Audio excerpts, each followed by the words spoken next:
刨去皮的芋头对半切开，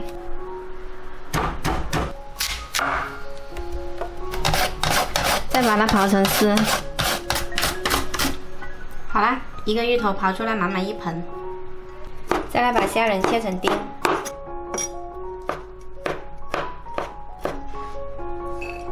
香菇也切成小丁。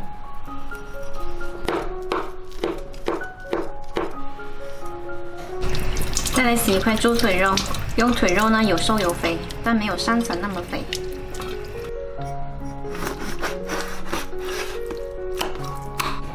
先切小块，然后再剁碎。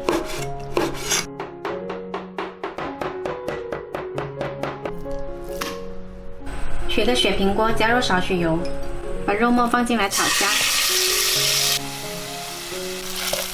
炒香了就把香菇跟虾仁放进来。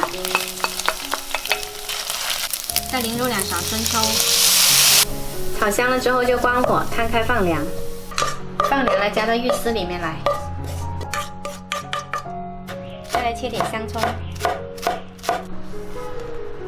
接着来调一下味，加入1勺盐，1小勺胡椒粉，3勺玉米淀粉，然后抓均匀。这里面加的粉呢，可以用玉米淀粉、木薯淀粉或者是番薯粉。要用力抓，把芋头的水分抓出来，这样子才能够成团。抓均匀了之后呢，再把它抓捏成一个丸子，捏成这样就可以。好啦，做好一盘啦。水开了，上锅大火蒸20分钟。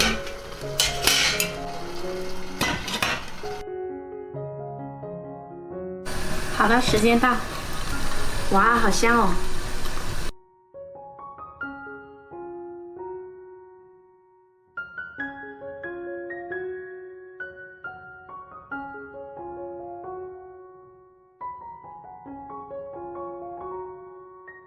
今天这道芋丝丸子呢，吃起来粉糯咸香，做法也简单。喜欢的话可以试一下哦。